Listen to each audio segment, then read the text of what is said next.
You're listening to Unspooled, the podcast where failed prints are just part of the journey. Hosted by Corey from Moji 3D, the guy who thinks filament is a personality trait, and Steve from Layer by Layer, who probably has more spools of filament than forks. Every week we dive into 3D printing, making, and the occasional rant. So grab your favorite filament and let's get unspooled. All right, we should be live. Yep. Unspooled episode 13. Yep, I'm gonna change this. Or not 13. That's how tired I am. Episode 30. Yep. Very up close. Yeah, it is. Episode 30. I said 13 because that's how tired I am. If everybody can't tell, I am very tired. How you doing, Steve?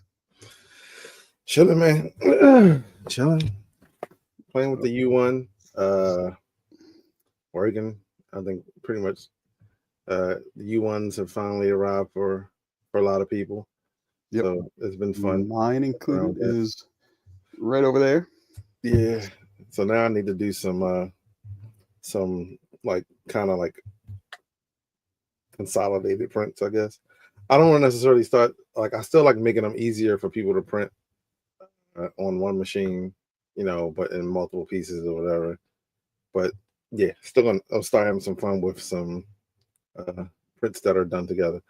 Holistically, the U1 price point is still very good, even if you didn't do the. At $850, it's still a steal. It's still a steal, dude. I mean, to get single color or multicolor prints that look like this, yeah, without having to glue anything together, virtually no waste. Yeah. And I printed 8 of these in 4.5 hours, and That's 8 crazy. of these on a P1S with an AMS were 18 hours.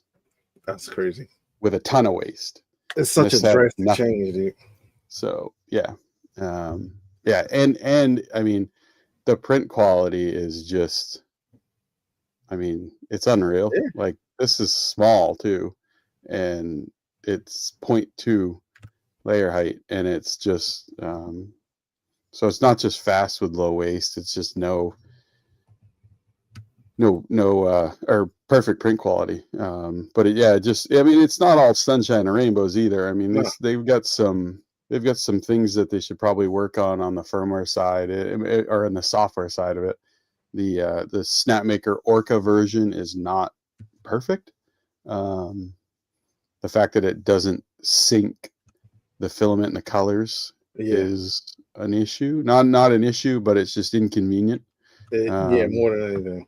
But like I said, it's not an issue. It's just, I mean, it does sync them if they're Snapmaker RFID filament. Now then it's fine. But any other filament that you set manually on the printer does not automatically sync to Snapmaker Orca. Now, hopefully, I've heard rumblings that that's supposed to be fixed and added at some point. So that would be handy. But we'll see. We'll see what happens. I mean, other than that, I haven't really had any other. I've done about 9 prints on it. And really haven't had any.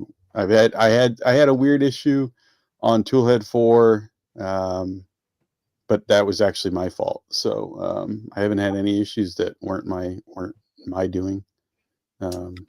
So yeah, I don't think Hadron stopped printing with his yet. Stay Creeping has been using his like pretty much nonstop. It seems like. Yeah, he printed that pretty cool dragon with the black and the gold. Not really good, which I think was the second attempt. The first attempt, I think it failed, but it either ran out of filament or it was something with the supports. I can't remember what it was. I think he might have ran out of filament, but either way, the second one came out really good. Yeah, it did. It turned out really nice. Yeah. I'm trying to think of what do they have their own repository? I don't know because I haven't been able to get the app to work. So I mean, if they do, I don't. There's already too many repositories. I don't know. I don't think they do, but who knows? But yeah, there's quite a few. I was just wondering if they had their own little setup or whatever, because then that would it would be cool to see what people were posting there in Yeah, relation to the ones.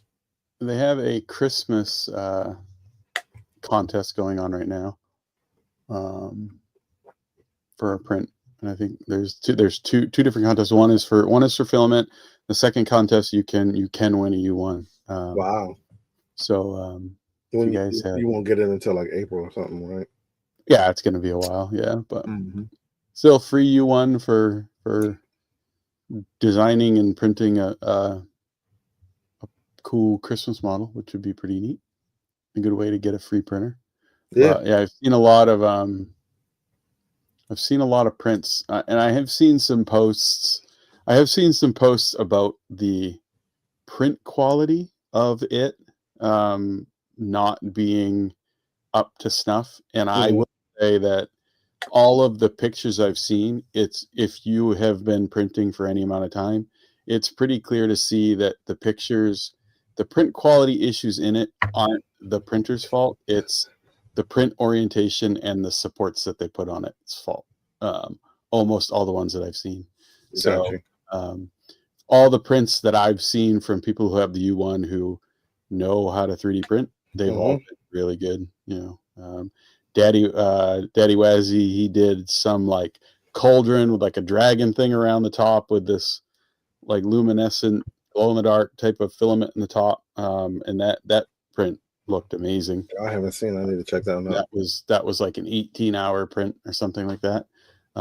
Yeah, it's if you guys follow Daddy Wazzy, which I think it's Daddy Wazzy on like every of all the socials he's on, take a look at that because it's one of the coolest ones I've seen yet, or coolest prints I've seen yet. So that and then Hadron's Wexter Dragon, that was really cool too. But I haven't really printed anything like super. Like these are both 4 colors, and that's about as complicated as I've gotten so far. You know, I did 8 of them on this because I only needed 8. But I'll probably go through and do like a full bed of these, just to do a full bed print just to see how it goes. But I want to push it. I want to do something cool on it. Well, I keep finding myself like getting stuck, but then also like I kind of want to make something to print on it specifically that utilizes it. First, I think I just need to do like a regular multicolor thing, and then do like a multi-material thing, because that's where it's going to get like really cool when you can start, incorporating the TPUs or whatever into your stuff. So. Yeah.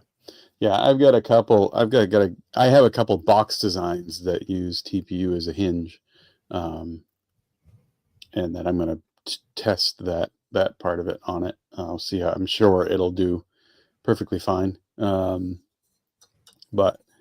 yes, Stay Creepin' called this. I call it the Christmas Mr. Potato Head, but everybody else calls it the Steve Harvey Christmas Potato Head because it looks like Steve Harvey. So I did post this on my X on Twitter, and I did just call it Christmas Mr. Potato Head, not Steve Harvey. I don't need that.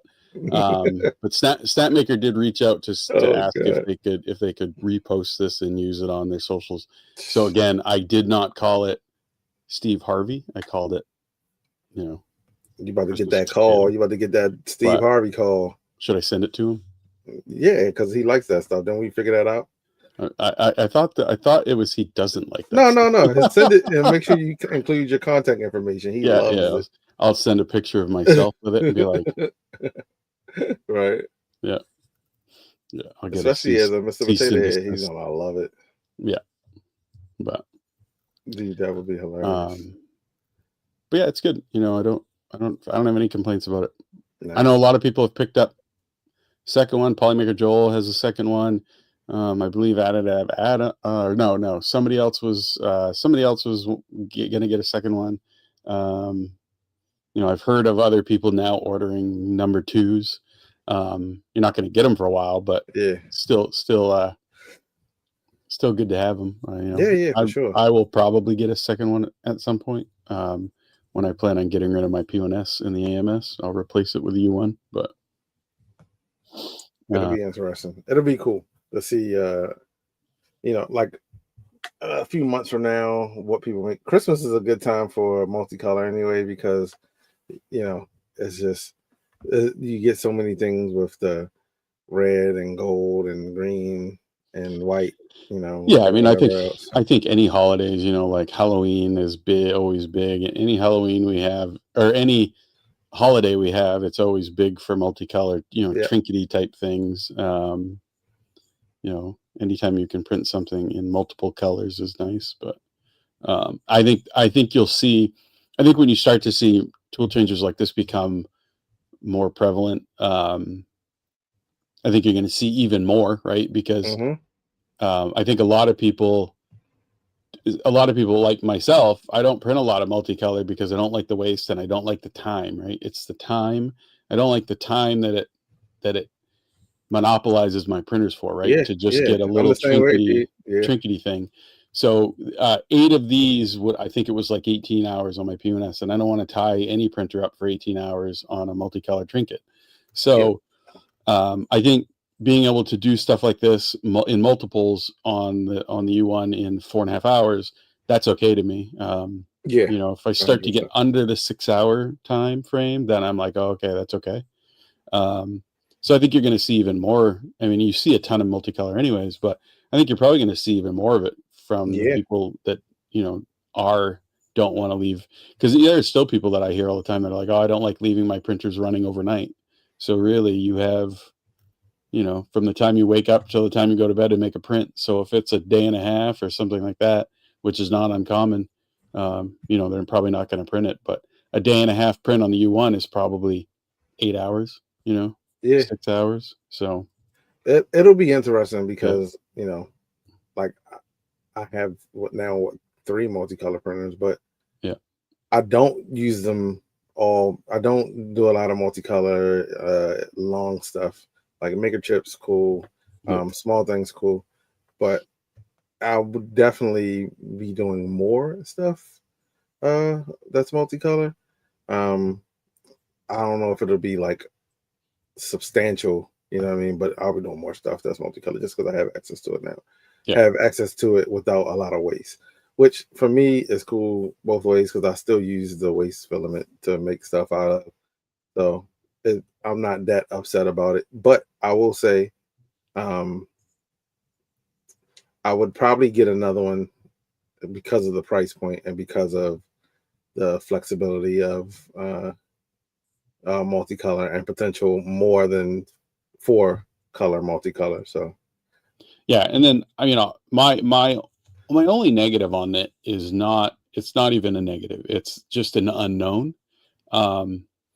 Is the longevity of it, the oh durability of it over time is going to be interesting. How yeah, are they going to hold up once they start having 3,000 plus hours on them? yeah, true. That's one of the things that I'm looking at. But So Tech Jeeper, I didn't vinyl wrap it. I ordered it.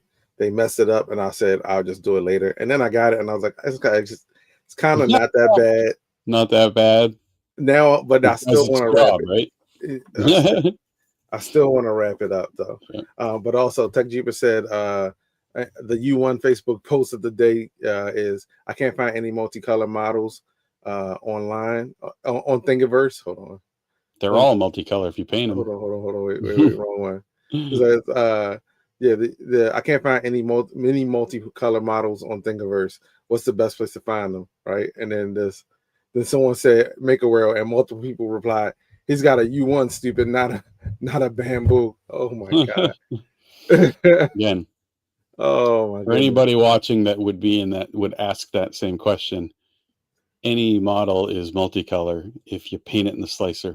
dude. That doesn't matter. The fact Yeah, that people think very that specific. you can't use Make a World if you don't have a bamboo. I mean, you got to I have mean, a that's bamboo still. machine to use Make a World. That's hilarious. I ran into a kid the other day who has been 3D printing for a number of years. Has an A1 Mini and 2 A1s, and had no idea that he could use non-bamboo filament. And we've heard this before, right? Yeah, And again, it's part of that like bamboo ecosystem, and they say that, and it it gets into people's heads that like because it's an ecosystem and it's bamboo, you can only use bamboo stuff, bamboo filament, bamboo, all and I'm like, no, you can use any filament you want. And he was like, what? And I was like, yeah, like, and he's like, he goes, oh, I was looking on Amazon and there were these really good colors, but he said it was something like Ella, and I was like, Elegoo, and he's like, yeah, and I said, he goes, yeah, I could get it for like $10 a roll, but I didn't buy it because I didn't think I could use it. And I'm like, no, you can use it, right? Like, and but yeah, and he's had those for, I mean, ever since the A1 came out, so he's been using them for a long time, and he never thought of it. He's just like, oh, I thought I could only use bamboo stuff, but so I blame us. People who ingest 3D printing every day. We're not spreading the word good enough. That people, think, well, I mean, I think we've pretty much screamed it from the rooftop. I just don't think they're normal people are listening. The people that are listening to most of us are the people that are already in it. Yeah. I don't think a lot of us at whatever level of 3D printing stream, I don't think you're enticing a ton like of outside people in. And actually, I think the vast majority of our people are the people that we've already had. And there are people that obviously sprinkle in new. But it would be nice if at some point we could start to educate. Yeah, educate the non-us's, right? Like the non. There are a lot. I mean, we just had a conversation with someone who asked if we knew who BQ was. Yeah. So, and so there's still people in the community who don't know the common stuff. Yeah. And also didn't know that Big Tree Tech and BQ were basically the same. So yeah, I mean, a lot of there are people in the community that don't know. No slight to those people. No slight to those people. I mean, if you don't, we live and breathe 3D printing. It's a little bit different. I gotta adjust my camera because you're so low. I feel like I'm. If you, I'm tired and slouching. I feel like I'm like looking down. But yeah, yeah. I mean, there are things, but like most of my, I try to gear most of my like 3D printing education stuff as far as locally. To kids, right? To like middle school and early high school. Just because you get them young, they tend to take the stuff in better. And hopefully if you get them young, they, go to school for something related to it or get into additive manufacturing as a profession or engineering or something. But I do get most of the questions I get that I'm just like how do you really do often come from adults, not the kids. Like the kids are pretty good at looking something up, but I'll get questions from adults who are trying to help their kids with printers, and they just they're learning. So but it's cool. I like answering those questions. It's cool. I want to do a few shout outs because we've been talking. Kid Skyfire, Peekaboo, welcome. Additive Adam, Maker Viking, Pez Liz, K2 Kevin, my local buddy Fern Dog. Yeah, Fern Dog, Bearded Printer. Welcome all you guys to Ash. Oh, there's Ash Prince just popped in. Stay creeping, aka Hadron. Hadron. A Hadron. It's a good name. It's a good name to say. It is. Daddy Wazzy. Yeah. We were popping our chops. All the spoosual suspects. The spoosual suspects. Boom, got them. That's so hard. That's hard to say. I had to think about it before. Yeah, you do. You do have to think about it. All right, cool. So we do have a guest. We didn't advertise it. Nope. It was kind of last minute, but I think it's actually pretty cool. Spur of the moment. He is super prolific in the 3D printing community. Kind of like popped up out of nowhere and is taking over. Fellow Beardy. You spoiled it, you son of a bee. All right. There's a lot of bearded people in the 3D printing community. Yeah, but I was leading up to it, man. Could be Rob Cohen. I had a whole monologue. I said monologue, a whole monologue already. Well, let's bring in that. the man, the myth, the legend, bearded printer. The bearded one. The muted one. Yep. The muted one. What's going How's it going? Man? How's it going? We appreciate you jumping in for us. First of all, yeah, man. How's it going? Yeah, it's going pretty good. Been doing lots of designing lately. I had last week off work, so I'd like anytime I had free time, I was just like, hey, let's design another thing. So I got like 4 models last week. That's awesome, dude. I got like 6 days. I actually got like 8 days I need to burn before the end of the year. And I'm like, do I burn these? Do I split them up amongst the weeks, or do I like just go like a 6-day binge? Bunch of 4-day weekends, man. I usually take the last 2 weeks off. The week of Christmas and the week of New Year's, I just take those last 2 weeks off. They're awesome. My job, our time used to roll over, but now it's like you only can roll 40 hours over. So yeah, dude. Rough. And I got 96 hours. I think I need to roll over. I mean, I think that I need to do something with. So I'm like, hey, let's like I just want to just take them and then just go crazy on arc raiders. I mean, just go crazy on making models. Yeah. Well, it's funny at my work. We have hours that roll over each year, but we have a cap of 400 hours, and there are people who approach that cap that never take time off, and they're like, "Oh crap! Once I hit 40 hours, I can't accrue anymore." So then they like take a month off. Dude, you know what's funny is like, but back in the day, our job was like that. You just kept accruing, and then they made a cap, and I think the cap was like 120. And like at a certain amount of time of being there, you accrue faster because you've been there longer, and they changed it, and so it kind of messed the way that people would accrue up. Now I don't like the whole like everyone goes down to 40 at the beginning of the year, because now if you want to take a vacation and you're not accruing as fast, then like you gotta wait a long time to get enough time to take a full vacation. So we can roll over like 260 hours, so everybody has like 200 plus hours on like, because nobody can ever take the time off, so you always have massive amounts of it. Especially in are you in IT, Bearded, or what are you in? Software engineer. So there are times you try to take time off, but then people like call you in like, hey, we need help with this, and so they're like, well, okay. Yeah, I feel you on that 100%. That's how it is. All three. I mean, Corey and I are both in IT as well. Like I'm like a one-man operation right now. So like I take time off, but it's like, I'm steadily watching. How much of that is like really time off? Like, exactly. It's scheduled time off, but you still have to come in or get online to do something. Yep. So it's cool, man. But so what have you been working on, man? What during those 4 days or those, what are those 4 models that you got out? So this is one of them. So I was actually doing a demo on my stream on how I did this one. This one is done in vase mode, so you can put a tea light in there, and you just put a tea light in there and it glows. It's pretty nice. So I did a similar, well, not a tree like this, but I did another Christmas tree last year. So this one is me one-upping myself this year. Dude, what filament is? Hold on, what filament is that? I think this is a Stardust filament from West 3D. I think it's an ambrosia. I can't remember the specific color, but it's a Stardust color. It looks like it has a core in it. Dude, like that's sick.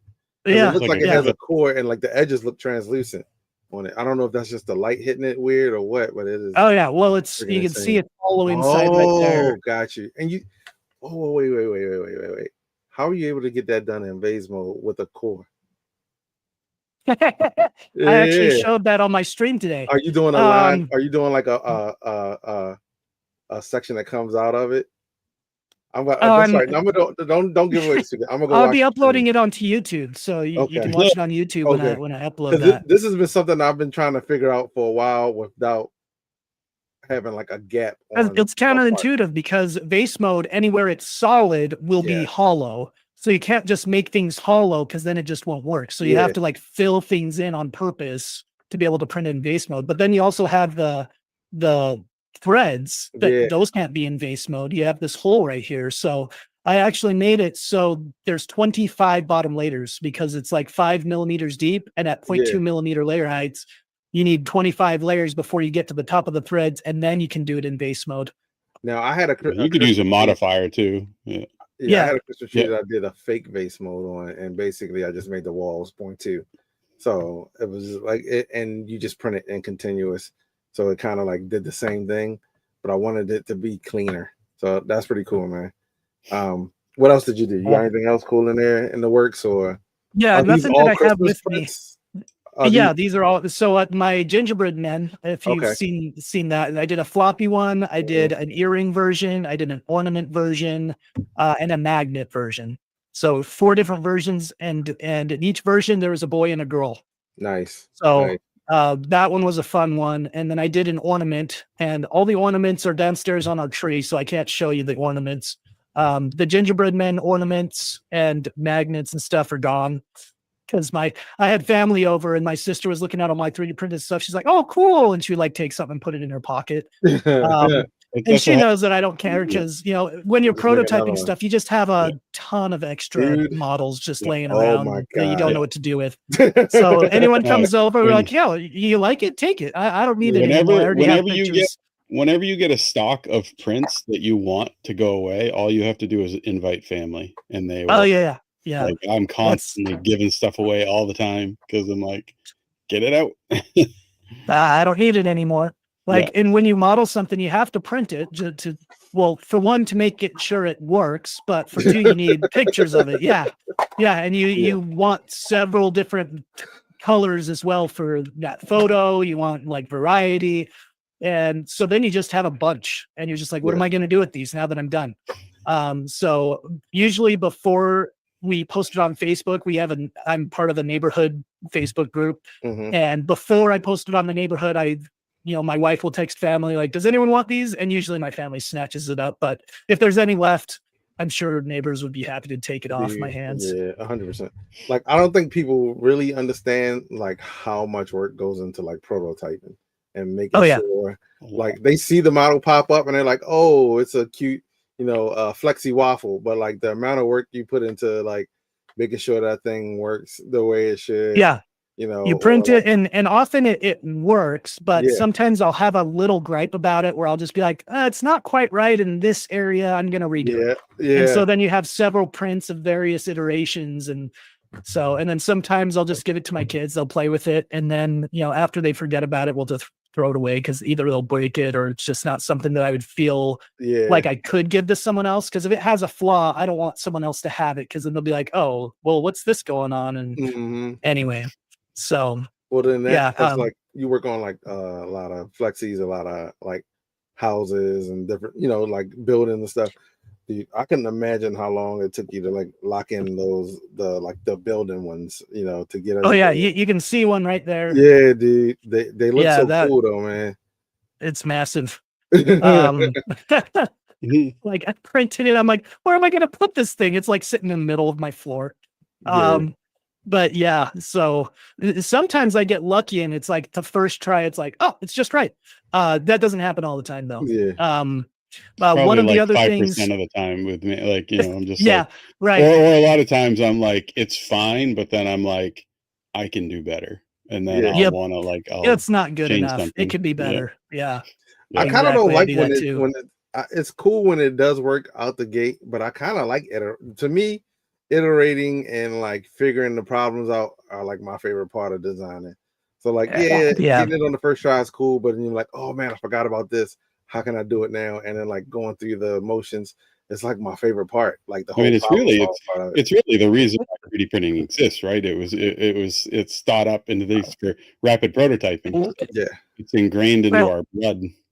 And sometimes it does feel like it's good the first try, but then as I'm messing with it or fiddling with it, I'll be doing that for hours, and then I'll just come up with, oh, well, this could be better. And so even though it could be fine on the first iteration, you kind of want to find areas to improve it. Or maybe you think of an additional thing. Like sometimes I'll show something to my wife, like, oh, look at this cool thing. She's like, oh, does it do this? And like, I don't know why I didn't think of that. And then I'll like go back and make an iteration where it does do what she suggested. Like she usually has good suggestions. You gotta like, no, not this version, but I'll consider it for the next one. Like, I'm done. I'm walking away. I'm done with this version. That's me, because I'm like, this is perfect. And I'm like, oh no, I should have done this. And I'm like, ooh, if I know for a fact that if I circle back to it, then it's gonna like that thing, the ones I held up. I started working on that in like July, and I'm like, I'll sit it down and I'm like, oh, let me go back and tweak this part. And like right now, all I need to do is shave like 0.1 millimeters off of two sides. It's been like 3 weeks. I haven't even done it. Yeah. Like, yeah. Well, and that's the thing where you have to tell yourself when enough is enough, because you can keep iterating until it's absolutely perfect and it'll never be released. So you have to give yourself that little bit of, that's okay. That little flaw that I see, that's going to be okay. I'm just going to release it. I can release another version of it later. Exactly. I found myself having to do that because otherwise things just don't get released because you always find some kind of flaw. I very rarely ever show anybody the actual version number of my models in Fusion. Because if they saw the V and then the number, they'll be like, how long have you been working on this? And I'm like, you don't want to know. That's the one thing that makes me hate things. I won't say hate. That's one of the main reasons why I don't like the website things, is because like if you like say you make one small change, you're like, this isn't really another version. I just tweak this. They're like, no, this is a version. Things like, you're right. Yeah. It's like, no, it's a version. And that's you made 3 small changes. Now you're on version 4. Yes, dude. But you don't want to see the version I'm on with this one, because this one, it took me a lot of iterations, but I also used the same file for adding inserts and stuff. And then I used the same file for doing the smaller tome. So I like did a lot of stuff in the same file. So like we're on version like 250 or something. Oh my God. In Fusion. I have a lot that are up to that amount of number, and then it's just like, what the heck, but you get there when you change. And then with Fusion, every time you save it, you get a new number. Well, this one, I gotta fix this real quick so it doesn't fall.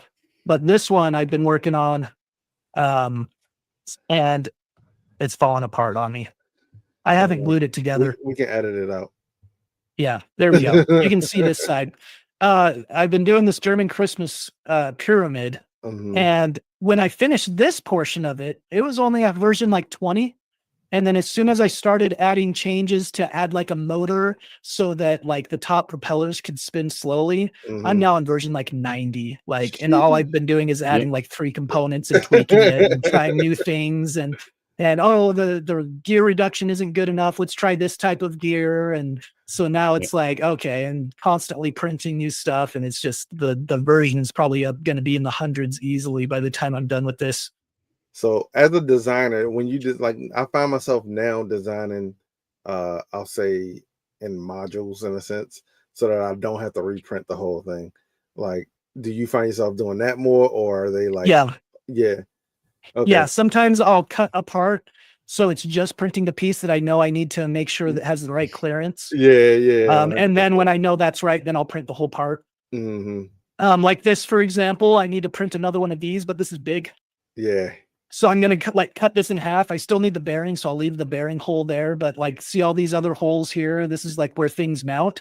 And like these 2 holes have been moved with my recent changes. So I don't want to have to print a whole nother one of these. So I just got to cut it in half and reprint it and then test it out. So otherwise you're using a lot of filament, and it's really discouraging when you wait like 2 hours and you realize, oh, you could have only had to wait like a half hour if you just cut it up to those parts that you absolutely needed. I try to tell people that as well. Like, hey, don't, like, if you're just testing this, like, just cut it, like, drop it.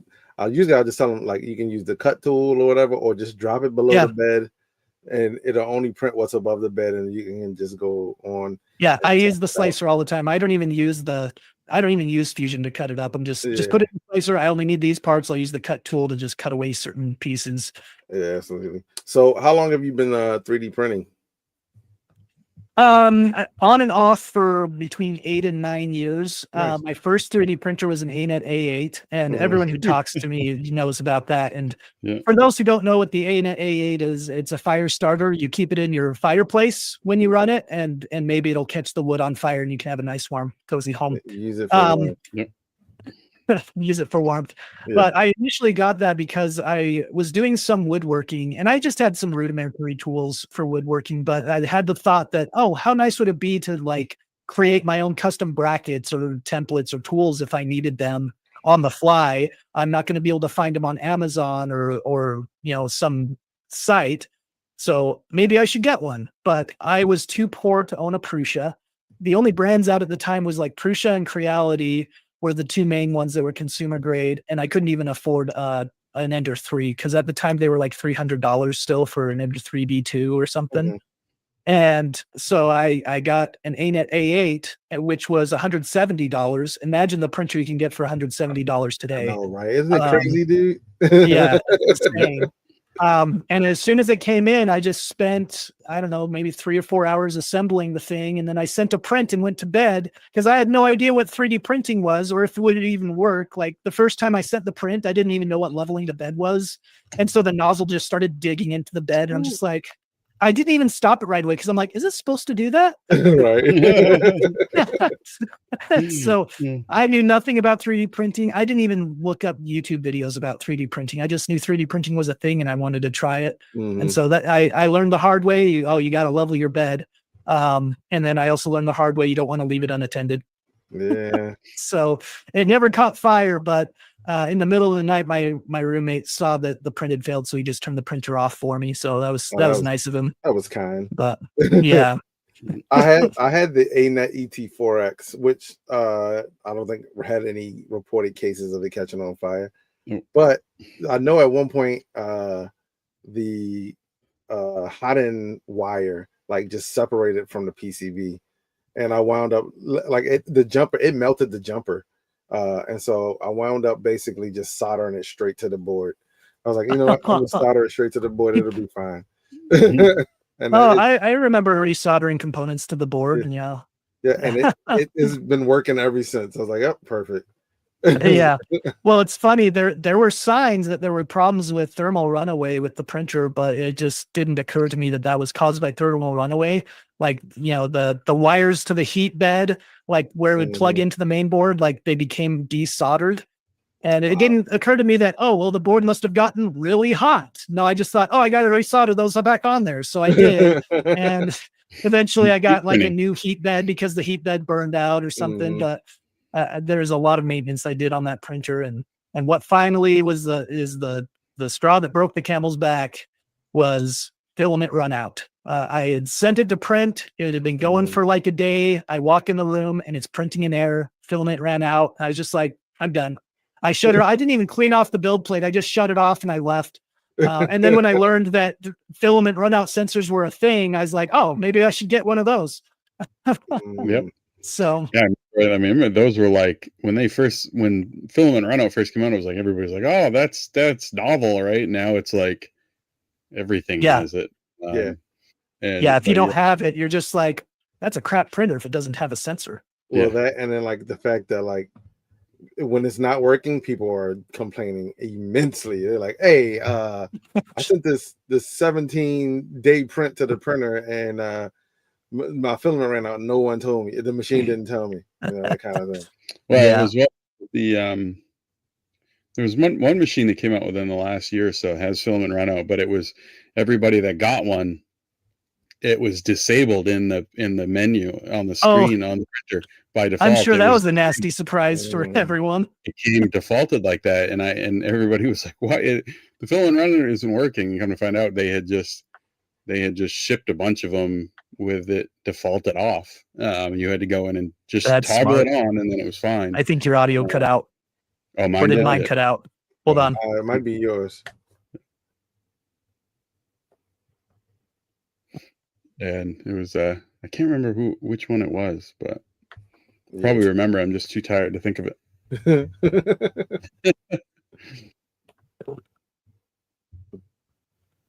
Better? We can hear you a little bit. Yeah, your mic was good. Battery must have ran out on my headset. Oh, okay. We can hear you good now. If you can hear us. Yeah, I can hear you. Sorry. Right, cool. You're good. No, you're good. Okay. Happens. Yeah, but when I actually didn't know, it was in 2023 that I finally upgraded from the ANET A8. That's how long I've been using the ANET A8 off and on. And LTT did a short circuit on the Neptune 4 Pro. And as soon as I think it was Dan who was doing the short circuit, but he mentioned the filament runout sensor. And then at that point, I was like, I need that printer. And so at that point, I didn't know what other printers were out there. So I still did research, but I didn't know about Elegoo until that video. I didn't know about Soval. I didn't even know about Bamboo, Anycubic. I didn't know about any of these other companies. So I was just like, I got my work cut out for me. I got to research on what printers are out there.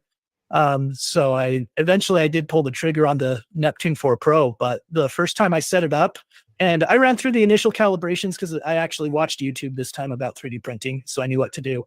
But as soon as it started that first print, I was printing that Buddha that it usually comes with, and it started going, and I was just like, this thing is so fast. Because on the ANET, I was printing at like 15 millimeters per second to get relatively good quality. And the fact that this was printing so fast and good quality is when it just like light bulb and went on. I was just like, this is amazing. I could sell stuff. Who's not going to say they can sell stuff as soon as they see the quality of the prints? That's usually why people buy printers, and then they realize that that's not as easy as you thought it was.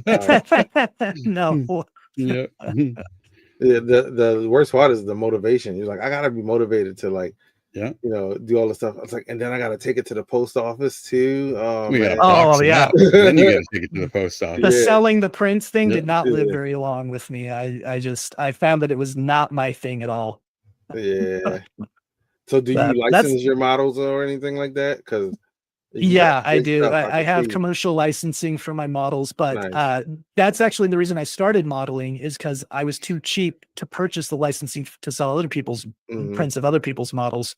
So I was like, I'll design my own stuff because I don't want to be the guy selling dragons when everyone else is selling dragons and have to bring the price down. Yeah. My models were far from the quality of the dragons because I just barely started. I was using Tinkercad before I moved to Fusion, and I only moved to Fusion after I got the Elegoo printer. So, yeah, that's pretty usually. I mean, that's usually the route. I think a lot of people who aren't already into like engineering, they're like, oh, start with Tinkercad, stay in this for a while, and then eventually move on to like, freaking Fusion. And a lot of people don't know that you can export from Tinkercad directly into Fusion. Which, they're both Autodesk products, so they play with each other. Yeah, which was a great little thing to be able to do. And like I started in Tinkercad and probably used Tinkercad for like at least 2 years. And I was like, wait, there's other stuff out here. And I'm like, oh, okay, Fusion. And I'm messing with Fusion. And I was like, I'm going back to Tinkercad. And then I was like, let me try it again. And I was like, all right, here's what I'll do. I was like, I'll design the primary structure of it in Tinkercad and then export that into Fusion. And then eventually got used to Fusion. And then like as soon as I got used to it, I was like, what's Shaper 3D? And I switched to Shaper 3D, and I've been using that ever since. But yeah, so it's cool to like see that a lot of people start with Tinkercad. Some people stay with Tinkercad because now it's even better. They have the new sketch tool and stuff in there. With some of the features they've added, I would have loved those features when I was using Tinkercad. That would have been awesome.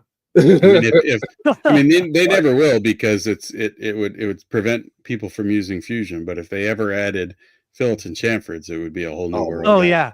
I mean, they're never going to do that because that's the thing that drives people to Fusion. So they'd be stupid to add it to Tinkercad. So they never will. But it would be nice. Just make it a pay plugin for like here's you can't get it unless you have the $5 web plugin for chamfers. It would be $5. Yeah, that'd be smart. for per chamfer. It would be $5 a month because everything with Fusion, everything with Autodesk is monthly. Absolutely. Yeah. $5 per month and then a dollar per chamfer. I mean, I remember probably 10 years ago, between 9 and 10 years ago, between 9 and 10 years ago when I started using Fusion, I think it was like $24.99 a month. Now it's like $85 a month, something like that. Really? For $84.99, I believe. Yeah, it's pretty pricey. I just renewed the subscription for a year, and it's like $700 for a year or something for Fusion. But imagine going that transaction route where you run out of jewels, $10 for 1,000 more jewels to do this many more. You want to do a fillet? That's going to be 100 jewels. Yeah. Oh my gosh, dude. Well, that's like what is it? Everything with the AI modeling is what is credits it? or tokens? Not tokens, tokens or credits or coins or something. Yeah, that would be hilarious. $10 per fillet. And then if you need to change that fillet from 2 millimeter to 4 millimeter, it's another 10 tokens. We're laughing. Terrible. They're listening to us. They're going to implement that now. Yeah, right. Yeah, you have to pay per fillet. Oh, per chamfer. I would be so pissed. No, but I remember having the things that I had to do to get that fillet feature in Tinkercad. It was I felt like it was a 10-step process to do like one edge or something. Yeah, it's ridiculous. No, my stuff didn't have fillets when it was just Tinkercad. Not worth my time. It's done now. Yeah, I remember back in the day before any of the other the model repositories, and it was just Thingiverse. You could typically always tell when there was like a Tinkercad model because it'd be really blocky, right? No chamfers, no fillets, no like sexiness to the model at all. It was just blocks together. Oh, especially if it had like a tube or a round part in it. You see all 60 slices of it. I'm like, hey, you'd see all the polygons around it. People didn't realize that you could like up the bevels on it to you could max it out by that slider, and it's like as soon as I learned that, I'm like, why isn't everyone doing this on every single time they add it? Like, you know what I used to do? I would do that, and then I would make another cylinder and turn it halfway, so then you get so you can get even more detail. Oh man, it was priceless. That's point. Smart. I never did that. That's smart. It was cool. It was like, and then you just merge it, and then you get like a smoother round object.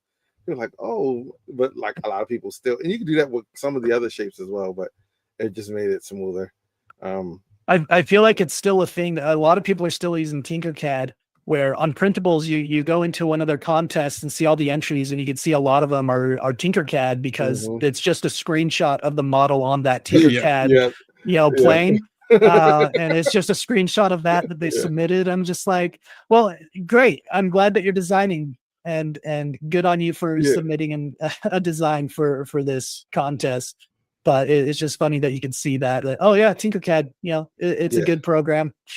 You can't do that on Make a World anymore. They like hammer you for like you got to have a real photo now. I still see fake photos on there though. Like I'm like, when is this? Well, I have a couple. I have like, I don't know how many I have, like 3 or 4, where it's just a Fusion render. I have printed it out, but I didn't have the print anymore when I uploaded it. So I'm like, I don't have a picture, and I don't. I'll just upload this render, and I've just been grandfathered in. I can't do that anymore with new models. I can't modify an existing model because they'll ask for a photo of it. So I'm just like, well, I guess it's just going to be the way it is.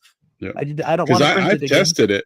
I've tested it by just adding a render to see, and it dings it. It says like, oh, you have to add a real photo, because when it goes through the verification process, it won't verify it if it doesn't have a real photo.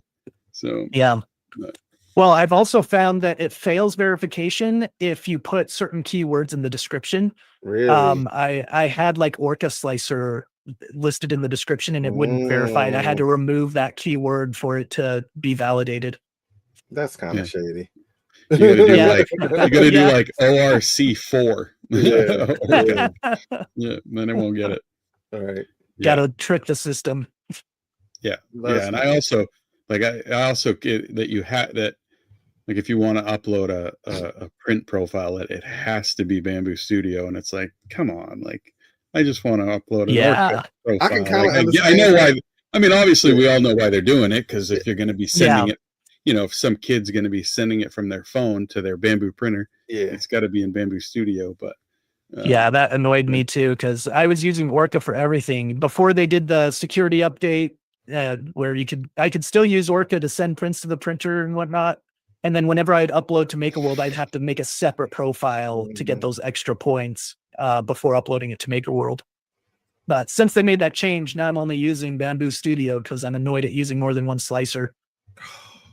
I only have one Bamboo printer left, and it's on 1.0 point whatever the 7 one is, so I can still use. I think I wound up Orca in land mode, and my Panda Touch still works. I haven't used Orca in a while. I use Prusa Slicer now because I got the XL, which has turned out to be a great printer. I'm quite pleased with it. I was worried because you see all the videos and all the content creators that have had issues with it, and the inconsistency between the tool heads, and it's been a great printer. I'm glad I didn't get a dud. But getting used to Prusa Slicer, I'm like, is this feature in Prusa Slicer? And I'd have to like Google things if I can't find the setting, and it's annoying. But once you get the hang of it though, works. It's I think it's kind of like I've always heard, like, if you ski first, snowboarding's harder. If you snowboard first, skiing's harder. And I think Prusa Slicer is like that. Bamboo Studio and Orca are based off Slick 3R and Prusa Slicer, so a lot of the terminology is the same, but they've also changed a lot of it. So everything is there. It's just in different menus, and they word it different. But once you get the hang of Prusa Slicer, it's actually nice. I mean, it is a nice interface. I like it. I still use it. There's some features I wish that were in Prusa Slicer, like for example, with your mouse scrolling.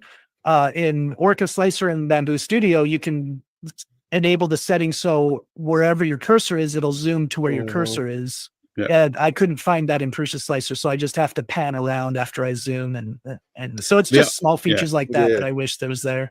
Yeah, and another one that, like, if you're a Bamboo Studio or an Orca user, that people say in Prusa is that there isn't just a click to add a plate. You basically just grab the part and slide it over, and it creates the plate. A lot of people don't like that because it's not intuitive, right? Like, you have to know it does it, or accidentally drag and move a part, and it's like, oh, okay. And when I first set it up, once you know it, it's kind of nice. You just grab the part, drag it, and it's automatically there. Grab and drag, and it's pretty nice. But when I first set up, I did a stream of the unboxing, and after I had it all set up, I pulled up Prusa Slicer. I'm like, wait, how do I add a build plate? And like people in chat were like guiding me along, like, just drag it. And so I did. And then I realized how janky it was with the numbering. And I'm just like, hopefully I know they teased the next Prusa Slicer version. So I'm hoping that a lot of that is going to be a lot better in that version. Yeah, I do say that the one thing that's always been good about, Prusa in general, is that they do, like, if even a percentage of the community is like, oh, we'd like to see this, and sometimes it seems like it doesn't have to be a super large majority. It could just be like 20% of the user base is like, oh, we'd like to see this. They just add it, right? And it's like a feature in the next beta. They do add a lot of features to it, so I'm curious to see, what is it, 2.8.1? Is that the current one now? It'd be interesting to see what the next version, what it includes for features. 2.9.4 is the current version of Prusa Slicer. So I was able to successfully send a print via Prusa Connect from Orca Slicer, though. That works. You have to make sure you don't choose that you want to go to the detailed tab. What was it? The device tab, because that doesn't work from Orca Slicer. So it'll like send the print, and it'll like bring you over to that tab, and it'll say, we can't display this. It'll give you like that 404 error or something went wrong error. But yeah, if there's ever something that I feel like I can do in Orca that I can't do in Prusa, I'll use Orca Slicer, and I can still send the print via Prusa Connect. So do you have the 5-head XL or? It's the tool head, but I think it was on Sunday, I ordered the conversion kit to go from 2 to 5. Okay. So that'll be coming in the next week or so. Nice. Ordered it from Matter Hackers. Cool. Yes. So like, what is your go-to machine right now? Like when you're like, it depends. Let's go prototyping versus printing. Yeah. So for prototyping, it depends what printer's available. It'll either be the H2D or the XL. Both of those I feel like are really good with prototyping. If those are busy, obviously it'll be either I have the A1 next to me, and I have an A1 mini on the floor. It's not on the floor, it's on a shelf, but the bottom shelf there, and my X1 Carbon. So either one of those, whatever one has the color that would be used for prototyping, it's usually black or white. I'll just send it to that one. But if it's a print that's multiple colored, if it's only 2 color, I'll probably send it to the Prusa or the H2D, depending on what's available. If it's more than 2 color, I'll send it to the H2D because it's got the dual nozzles, so it'll be slightly faster than if it were on the X1 Carbon or the A1. And then, so I'm liking the Prusa quite a lot. And when I get the 5 tools on there, that'll probably be my go-to after I get that done. Yeah, that would be cool. Yeah. Five tools is kind of, I mean, we've said it a bunch of times. 4 is nice. Yeah. 5 is kind of that sweet spot. Yeah, really. You know, that fifth color often adds like an accent, like, you know, well, like a gold or yellow belt on Santa versus white, you know, like just something simple. Well, on my little gingerbread man, it was nice to be able to have like green buttons instead of red, but with only 4 colors, they've got to be either black or red because those are the only other colors. So nice. Are there any projects that you're working on that you've like been working on for forever? Like stuff that you're like, this will get done sometime, but I don't like, you know, like those long-term projects that turn into like long-term projects, and you're just like, I want to get this done, but it really has to be done the right way. I think we lost his voice. Oh. Yeah.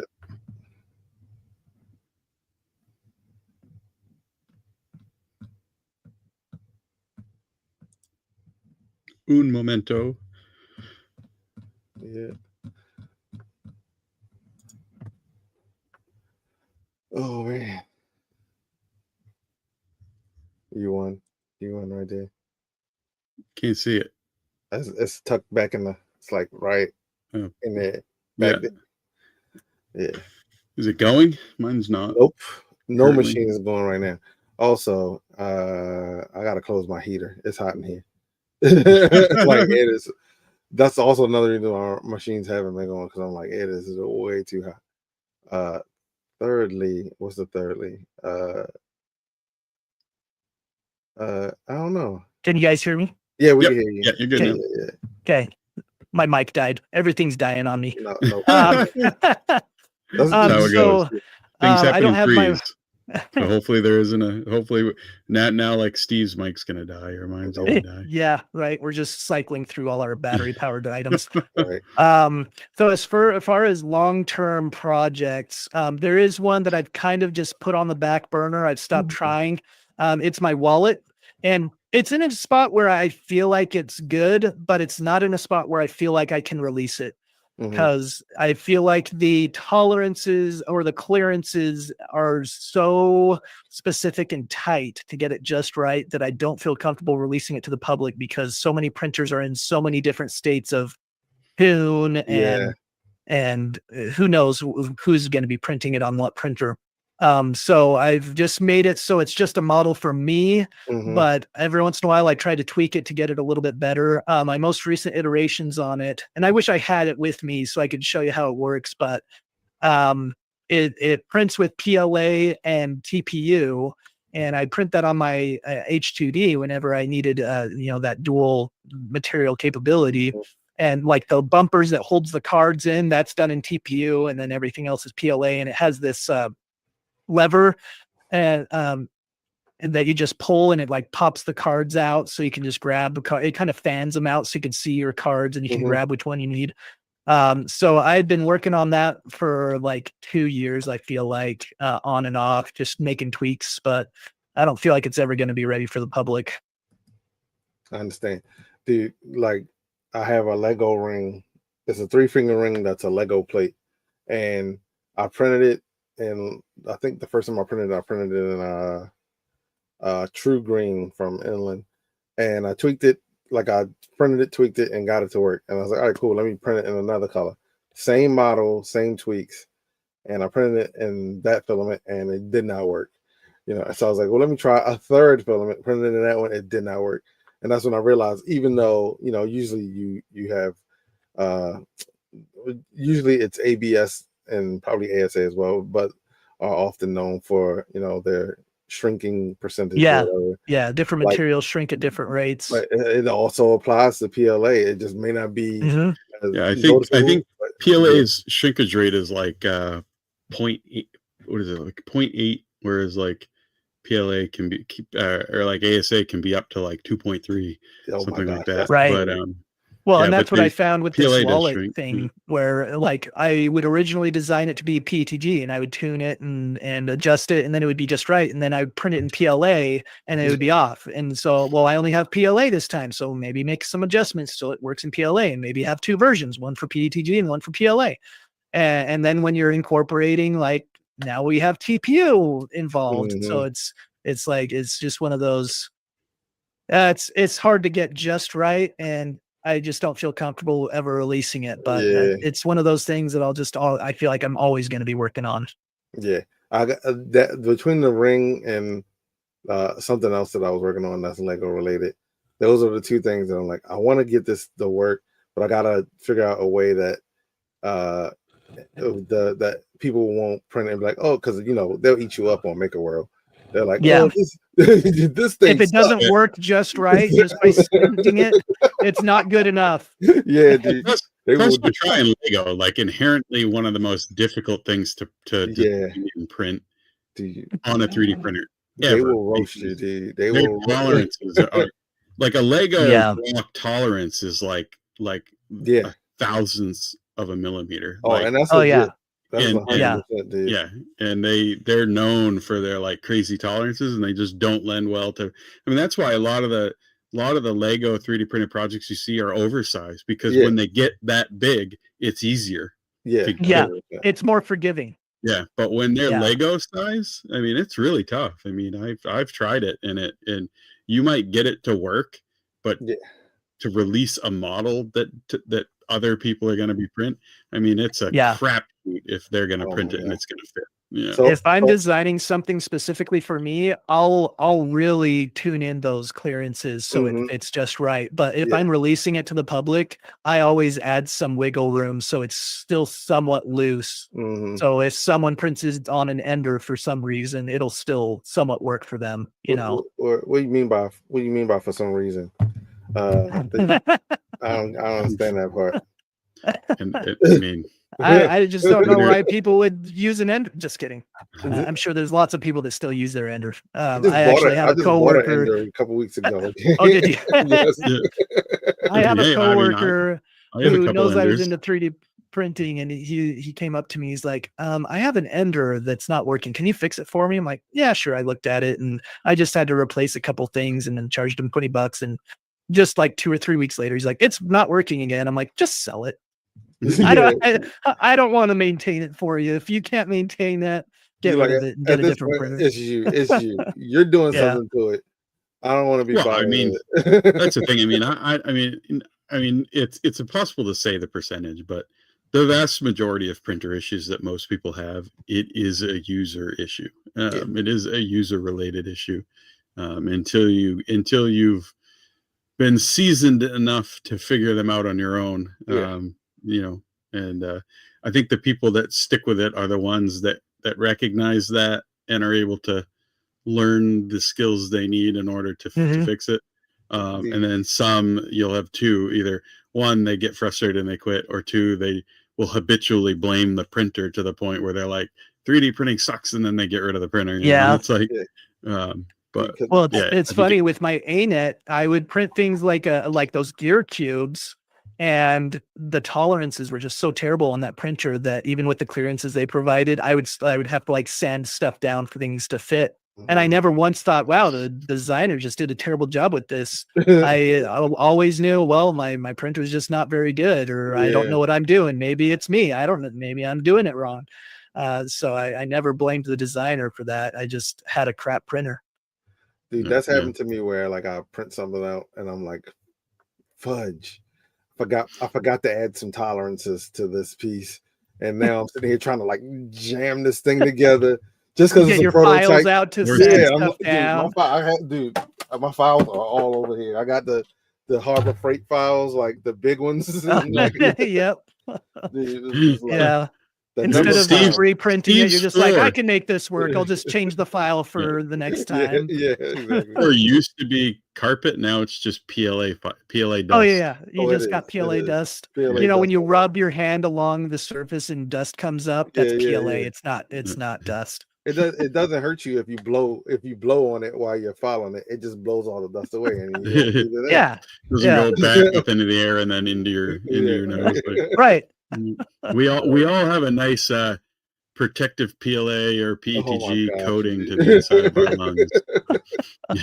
We have a nice healthy amount of micro plastics in our system. Right. Yeah, exactly. I'm trying to think. Do you have? So I dropped your URL in the side chat, which is www.beardedprinter.com, which I applaud you on. Not everyone buys their domain names ahead of time. So you got lucky. I'm glad I got that. The bearded printer was already taken, so I got bearded. Oh, was it really? Yeah. Holy crap. That's hilarious.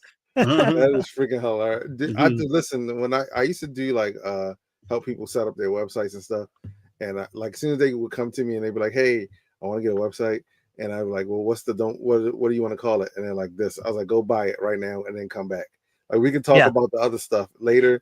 Like owning the domain is cheap. Just buy it. Yeah, I was like, until you're ready to use it. I was like, it's a sandwich, literally the price of a sandwich. Like, if you want, just buy 1 year, right? You don't have to buy exactly 1 year, right? Yeah. Like go get the domain name. We'll get that right now. Then come back and we'll talk about all of the other stuff. But like, you could wait a day, and someone else might have the same idea as you, and go get that name, and then it is. And then you're SOL. Yeah, it's gone forever. So I always tell people, go get the name. So the fact that you were able to get the bearded printer is freaking spot. Yeah, I feel very fortunate for that. It just worked out. Yeah. So as a joke, one night we were in Discord, and I was like, we were talking about something, and this is pre Unspooled, and I was like, I could be considered the Nigerian prince. I was like, I'm not Nigerian. I was like, so I went out and bought Nigerian prints, like PRINTS. Oh yeah. .net. And every once in a while, I'll just throw it in like if someone's talking about something, I'll throw it in the chat, and I'm like, I'll say it'll just be like NigerianPrints.com or .net, and then say totally not a scam. I'll put that in here. It totally sounds like a scam. It totally sounds like a scam. Yeah, that's awesome. That's the link. That's as someone who works in network security. That's the link I'm always telling people not to click on. NigerianPrints.net. Blacklisted. Don't go there. Yeah. That's funny. A funny joke. I'm like, it's priceless. It's a fun way of like just sending somebody to your website. Like, oh, okay.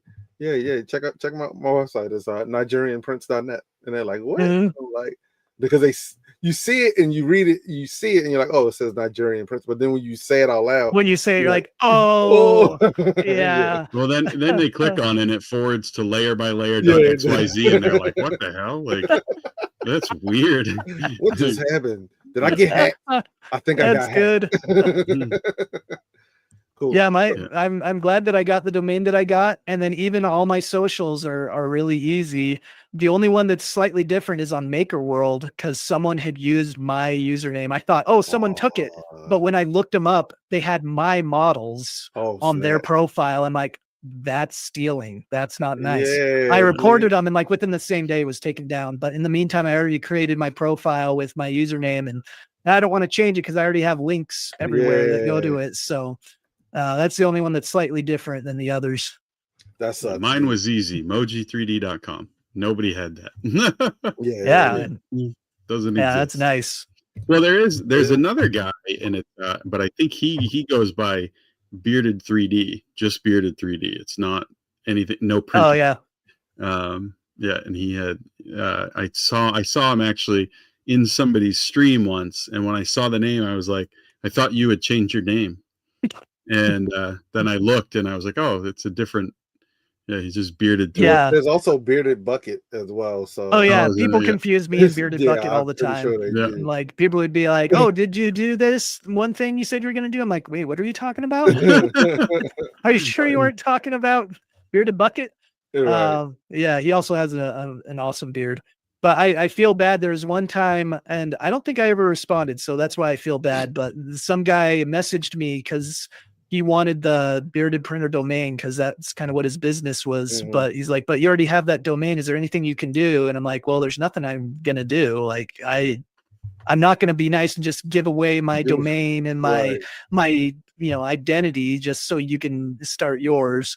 So I felt bad, but I wonder if $500,000 it's yours. Part of me wonders if that Bearded 3D guy was that same guy that was asking about it. Yeah, because his is bearded3d.com. Yeah. Yeah. But his is all car related stuff, I think. Like 3D prints for cars, okay. Jeeps and trucks and stuff like that. Yeah. All automotive related. So Pick Jeeper, do you want me to do this while I say $1 million? Right. $1 million. $1 million. So, you've done Rocky Mount, right? With yeah, I did that earlier this year. And did you do a table at Rocky Mount as well? No, I was just wandering around. But so 3D Printopia was your first table show. How was that for you? Did you enjoy yourself, or how was it? I have mixed feelings about it. Okay. Part of the mixed feelings had to do with the location, which it's nothing against the organizers. They did a great job. There were a ton of people there. They made space where they could. I didn't even have to pay for my table. Mm-hmm. So, beggars can't be choosers. But it was frustrating. If I wanted to go visit anyone that wasn't on the first floor, I had to cross the entire building to go downstairs and then visit some people. And then if I saw people at my booth, I had to then cross the entire building again to go upstairs. So that was slightly that was an unfortunate situation. But I think the experience of meeting all these awesome people that were like looking at the stuff on my booth and were like, they loved all the floppy things, and they were like looking at the huge dummy 13 and were like, oh my gosh. And then they would see the beard on the dummy 13 and like, that's 3D printed. And then when I would tell them how long it took to print the dummy 13, they were all just like, what? I complained about a 6-hour print that took you like a month. Right. So, and the amount of filament. Like, funny, like, that's like $450 worth of filament to make that guy. Like it's a lot of filament. But the overall experience was awesome. I was a bit stressed because I had to fit everything in 2 suitcases. Things were broken when I got there because TV and TSA is not very kind to your luggage, and I hadn't traveled by myself for a long time, so a lot of the stuff like. And some things slipped through the cracks where, like at my hotel, I accidentally only booked 2 days instead of 3. So like on Sunday night, I come back, I'm like, I can't get into my room. They're like, well, you should have checked out. And I'm like, oh crap. Fortunately, they had another room. So I just had to like grab all my stuff and go to a different hotel room. So small stuff like that kind of made the travel a little stressful, but I think the overall experience was pretty awesome. Nice. Yeah, next year we'll be Philly bound. Yeah. Got to get those cheesesteaks. All right. Yep. Yes. So for me, the first one I went to was 3D Printopia because it's close to me, and then I went to Murph last year, and then I went to it this year. And at Murph, you can kind of just grab a table. There's no like if there's an empty table, you can just throw your stuff on it for the most part, except for like on the edges. And that was my first time doing a table, which was fun. I was like, I felt like, even though I feel like I know 3D Printopia had more people, they were in groups, so you wound up not talking as much as I did at Murph. Murphy was like one person come up and I got to do the spiel, then they leave, and then another person comes up and you got to do it again. Oh yeah. Whereas like at 3D Printopia it was like, it's like one person came up, but there's like 5 people behind them. So like you're only really you're still doing the same amount of talking for one person as you would for 6, and so it became a lot easier. But I saw your booth was freaking busy. It seemed like the whole event, dude. Well, and even towards the end, because I did a giveaway because I didn't want to take all my stuff back home with me. So I was like, okay, we're doing a raffle for all of my big stuff. I'm giving it all away. You guys take it. And then for the last half hour, I was able to just roam because I didn't have anything else at my booth. So that's one con to having a booth is you don't have a lot of time to like go visit other booths and see a lot of other people, but it was still an awesome experience. So many people stopping by and I don't remember there being a lot of dead moments where there weren't people around. I feel like there were always people. This year was really super busy this year. My favorite part of 3D Printopia is the top, right? It's the exhibitor booths, because the exhibitor booths are where you see the really cool stuff, like the projects, stuff, the open source projects, the really cool, like innovative printers or different tool heads or just all that type of stuff. Like everything you see on the first floor is really cool. But it's all the stuff mostly that we've seen before, right? And that the big stuff, the printers, it's the big companies that are like, oh, we've got these printers and got these materials. Like you got the filament manufacturers down there. But every time I've been to 3D Pro, I'm walking up around the top and I see like this kid from some local college around Maryland that has like this wild, like crazy printer. Like last year there was a kid there and he had like this.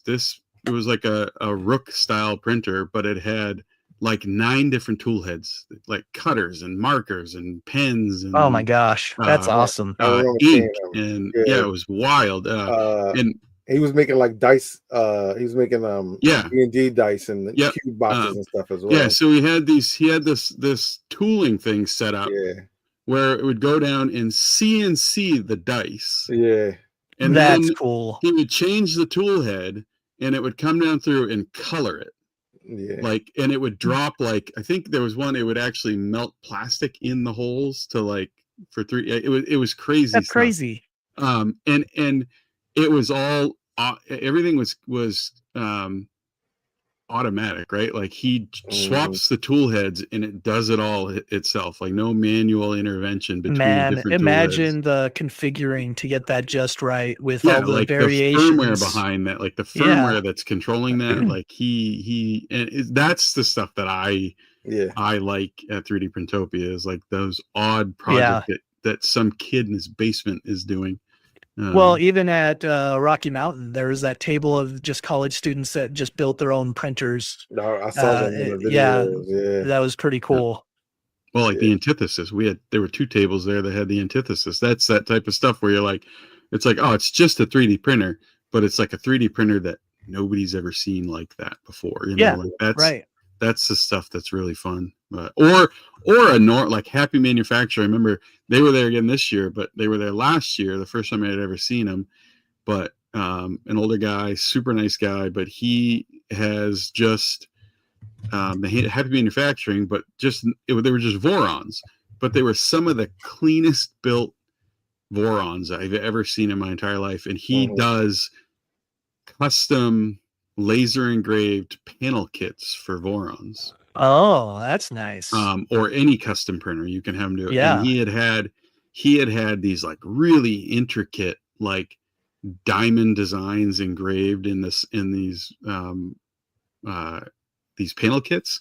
And they were just really good, like done really cleanly. And that's the other stuff that's just like doesn't have to blow your mind due to innovation. It can just be something that's just built so well that it's like holy crap, like people who take pride in what they do and they just take it to 11, like crank it up and like that's just amazing. Every wire in that thing was in a specific place, like clean wiring, clean cable management. Like when you see something like that, like it's to the point where it's like, if I ever have to fix something on that printer, I don't want to touch it, right? Because it's so perfect at that point.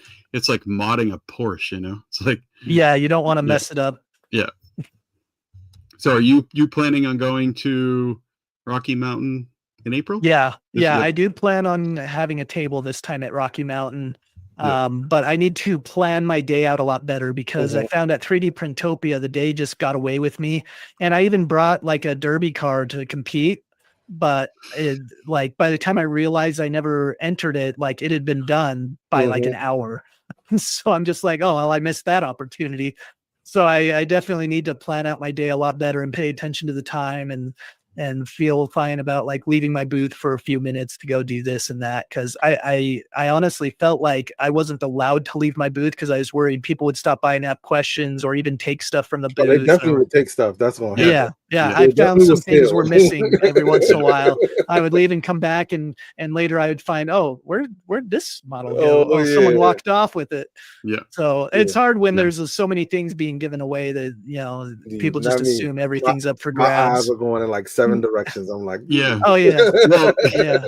Because I think sometimes kids walk by and they just think that it's okay, right? Because they see prints and people are handing stuff out. So I think a lot of times kids will just grab a print off a table and walk away with it, thinking that that's fine.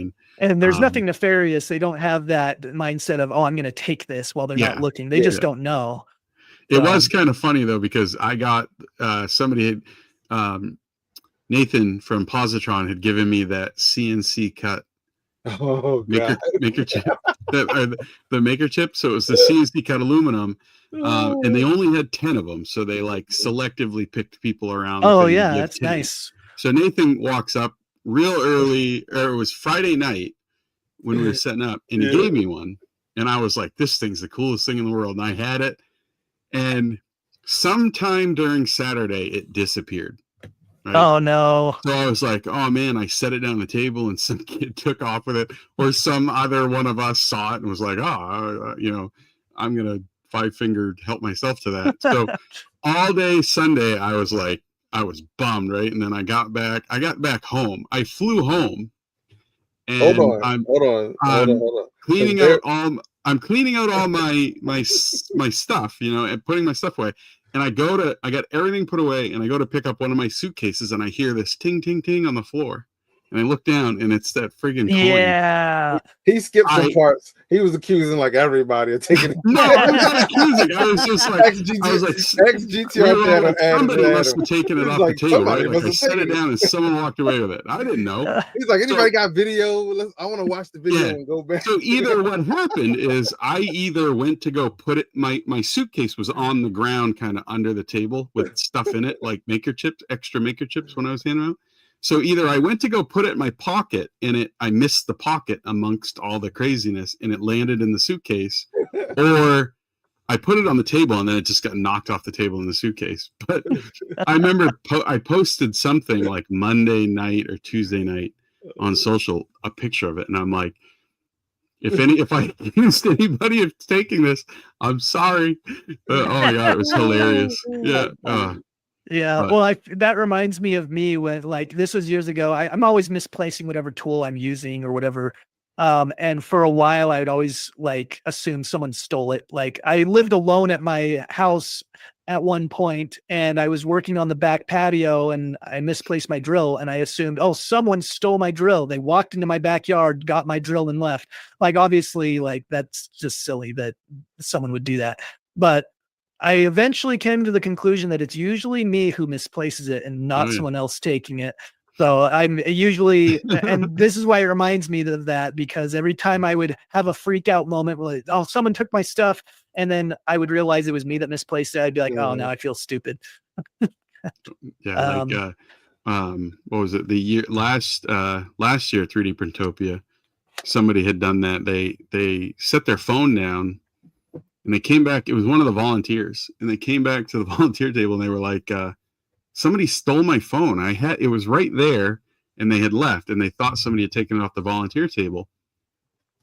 And they were like, somebody took my phone, and they were freaking out. And then he was like, oh, wait a minute. And he turned around and he walked down to a table that one of the booths he was at, and he goes, and he picks something off the table and he walks back, and it was his phone. He was talking to someone at a table and just set it down on the table and then walked away on it. And I was just like, so that was like, yeah, that coin was my moment like that, And but that the does crazy happen. thing is, is 3D Printopia in general is just so crazy and insane that Oh yeah. that stuff happens. Every booth I knew of had some type of like story like that. Like something disappeared. Somebody probably left it in the bathroom. Someone probably accidentally threw it away with lunch, you know, like it's such a all these whirlwind. scenarios go through your head and you wonder which one. I got there too late on Friday to set up at 3D Printopia, so I was still setting up Saturday morning when people were still coming in, and Karen Chow has stopped by and she dropped off some of her pins and glizzies, and we just left them on the table while I was still setting up. But then people started coming by, and I noticed people were starting to take that off the table, and I'm just like, no, those are mine.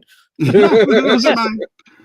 Yeah, I had to grab them and I put them somewhere else so people didn't think that they were up for grabs. Yeah, plus her stuff is so good. Like, and then there was some other lady walking around that had maker chips that were printed with a fabric center that were flexible. Oh yeah, I think I have one of those. Yeah. Yeah. I had one of hers, and someone was like, "Oh, that's cool," and I handed it to him, and they started to like turn away, and I was like, like, not that one. You can have any of those, but I'm like, nope, that's one of one. Yeah. All right, so we're reaching the hour and a half 9:30 mark. Yeah, Bearded, do you have anything you want to plug or share, or where people can find you, or any of that? Yeah. So if you just go to beardedprinter.com, that's my link tree. And so you'll find my socials and everywhere I upload models there. So if you're a printables guy, a Things guy, Maker World, I upload to all those, even Colts 3D. So you can go there, and I even have my Twitch on there. I stream 2 days a week, Tuesdays and Thursdays, doing 3D modeling mostly. So I'll show you how do I model stuff, and I'll show you some gotchas. I'll even show you prints, and if I had issues, what was the issue and what I did to fix it. So if you're interested in any of that, just give me a follow.